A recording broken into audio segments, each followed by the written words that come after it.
Hey everyone, and we're back with more zombie murder dragon mystery. I can't speak in a straight line. Yes. Have we fought zombies in this game? No, which I'm extremely thankful for, actually. Wow, I didn't even think of that. I know, that's what I was considering, because, I mean... Ettins, ogres, wolves, fae. Nah, because I remember at the end of Guild Wars 2, fighting undead, more undead, more undead. It was just, oh. Yeah. No, if you're going to have an enemy, at least keep it interesting. I guess you could technically call the Tuatha the undead. Well, they're more like a mortal elf. Well, beings. so I was reading a bit about it, and apparently the Fae die, but then come back after a little while and repeat the cycles that they lived through. So the odd thing is, that's how the whole Fae culture works. I know that's how the Fae culture works, but what if over the course of time, certain places, certain individuals, certain factions, certain circumstances change? What if they can't live out their cycle because those factors aren't in play? I think part of the point is a lot of those things don't change, at least within the Fae culture. If you notice, none of the Fae tales seem to have anything to do with, like, humans. Because all the Fae tales more have to deal with monsters and creatures and slaying specific evil things. Is it just one kobold? Yeah, but unless they drop down, that's evil why. things come back again and again and are just as immortal as they are, I don't see how they'd be able to sustain that. Slow-mo death time!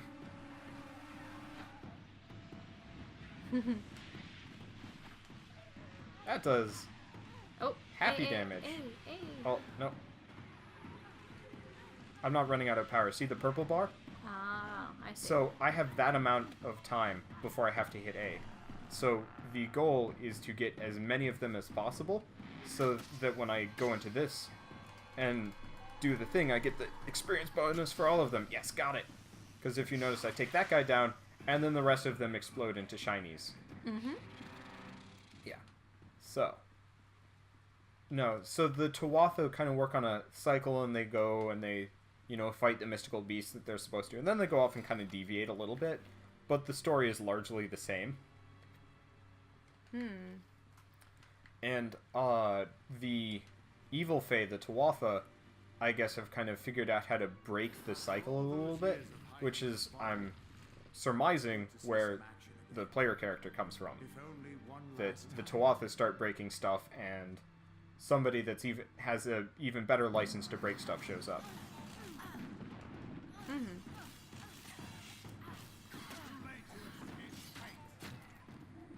Yeah. I definitely like to see the theme at least explored a little more. The whole thing about fate and destiny and choice and versus... The way Salvatore has written it thus far, it kind of seems like it's putting that up in kind of almost a meta commentary on, like, how games are more or less fated to repeat themselves over and over and over again, yada yada yada. But maybe I'm giving him more credit than that, and he's not making a commentary on gameplay so much as just a commentary on storytelling.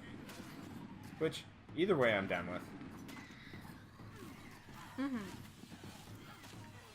It's interesting looking up tropes and just seeing all of the different variations one can use the hero's tale with. Yeah.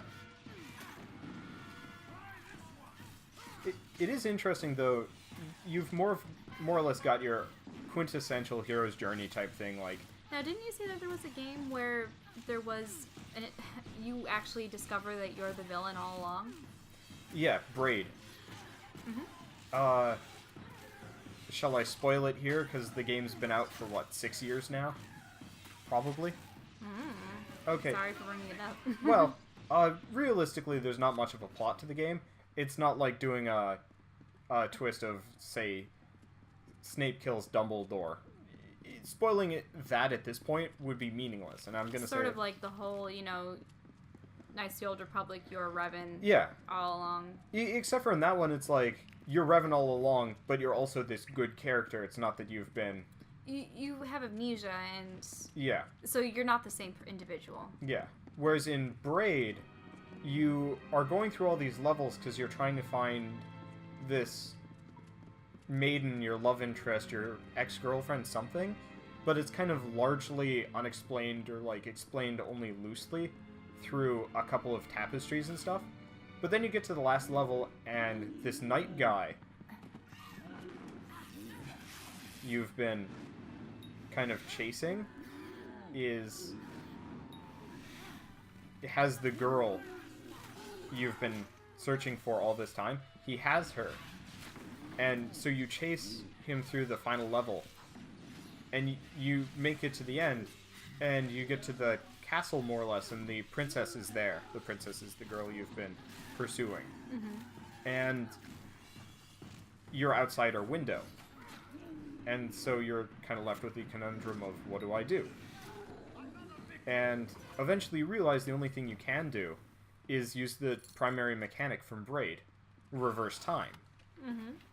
And as you do it, instead of just backing up as normal, Braid, I think, is the name of the character as well. Mm-hmm. He turns around and he starts running the opposite direction. And you go through all the obstacles backwards, as though you were going through them now for the first time. And you realize you're chasing the princess, and the knight is saving her.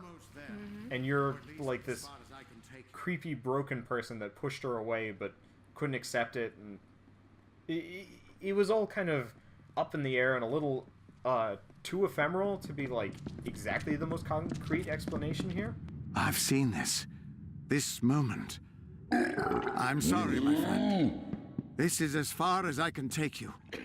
Oh, great. You encounter a war... Oh, no, he's actually staying? Oh, he's saying this is where he dies. Really? I believe. I thought he said this is as far as I can take you. Yeah, which I believe is he's going to die as part of this. But anyway, for Braid, you're more or less kind of... It's more or less that you are this creepy stalker person.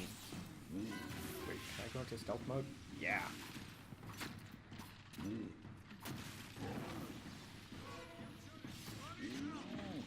No, he's aware of me. I can't backstab him in stealth mode for extra damage. But I can dagger him in the butt repeatedly.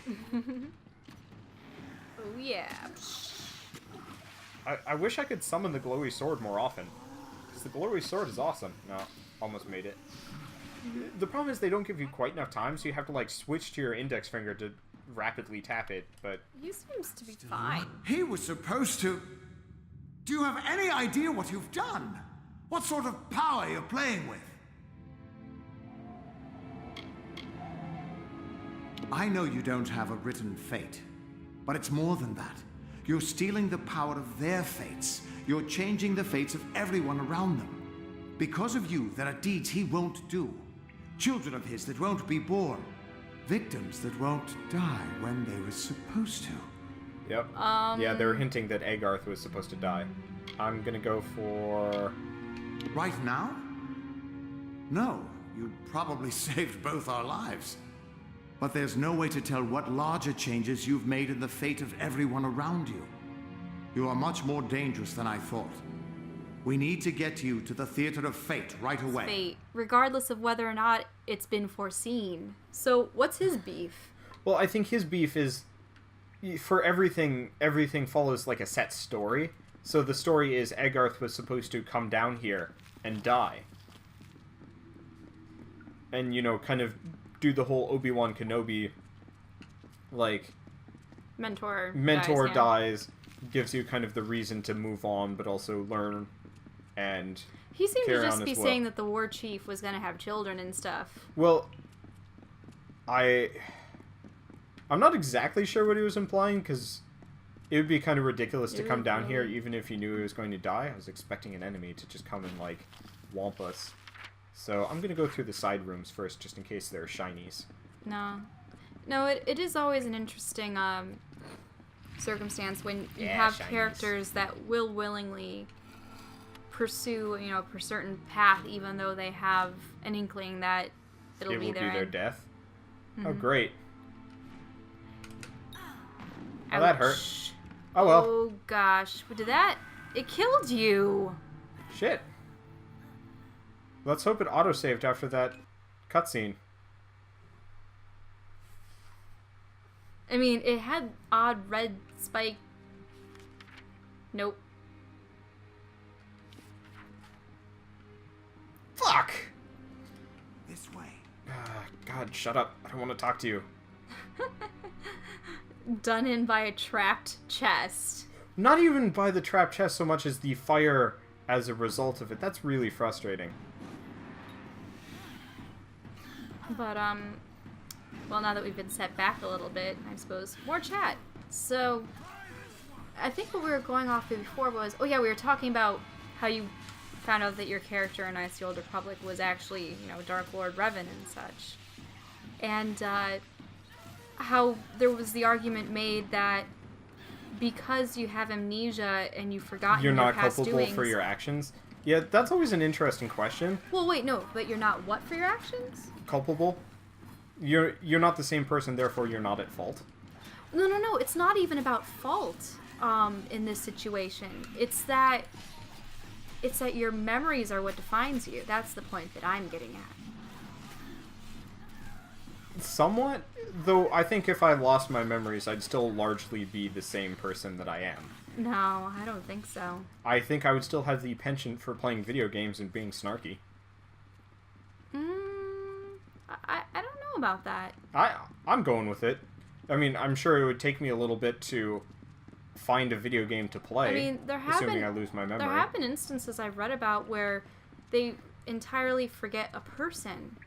And you can't recreate the same relationship with an individual the way you did initially because you would have met at a different place, you would have perhaps done different things, and your whole perception of that person, and Can I therefore... mark or flame them from here? You know? No, I can't. That's frustrating. Yeah. No, I know what you mean, but at the same time, like, most amnesiacs still have the same skills that they did, they just don't realize it. Like, I think I would be a worse artist, but I'd still have the knowledge of how to use Photoshop. Or I'd know how to play video games fairly well, though I'd have no idea I just think why. that it would affect social situations. Like, let's go say that someone had been These Ettins just don't give a shit about the fact that I'm blasting them. deathly afraid of spiders because of an incident when they were a child when, let's go say, a spider sack exploded and all these tiny little baby spiders cascaded over their bed. Well, And if they forgot that instance, would they no longer have a fear of spiders?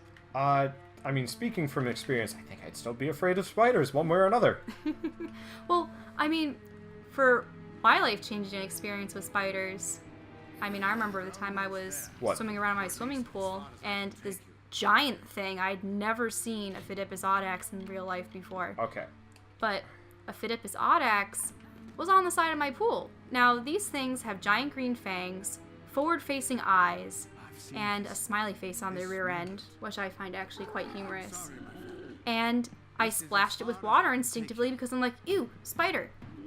But then I noticed that it starts rubbing the dew off of its legs and it's, you know, brushing its face, and I look at it and it looks back at me because Phidippus audaxes and most very large jumping spiders have very, their frontward facing eyes actually have all the scleras and stuff underneath it shift with the light so you can actually see what direction they're looking at, and it made eye contact with me, and I was just like, wow, you know, I almost tried to kill this thing, and here it is cleaning itself off, you know, regarding me. And I watched it, and it was just adorable, and it started clambering along the side of the pool again, and I really did feel bad for it. It actually almost slipped in a couple more times, and I got out, got a stick, put it on a nearby tree, and then it scampered on its merry way. But I think it was that moment that changed, you know, my fear of spiders, at the very least. Until I actually sort of developed somewhat of a small admiration for them. I don't know. Having the very early memory of spider legs coming out of your baby bottle while you're, like, supremely sick, that's nightmare material. Mm-hmm. Also, I forget this frequently, but Oh shoot, the Lost in Space movie that came out in the 90s? Oh, I went to that. No, I know. Yeah, you know how they had a bunch of, like, creepy space spiders, and the guy turns into a creepy space spider? Mm-hmm. Also nightmare material for, what, a 6-year-old? I should not have seen that movie. Oh, come on. It was mild. I saw Alien when I was little. Yeah, but if you already have an inset fear of spiders, because if you're living in the, you know, American Southwest... Here, let's skip this because we've already been here. Yeah, shut up, shut up. No, I know. It's just, I'm of the belief that, you know, if you really did forget your past, you'd essentially be starting with a clear slate. Well, I'm sure this game will preach at us about it, but we will cover that in the next episode of Kingdoms of Amalur. See you guys then.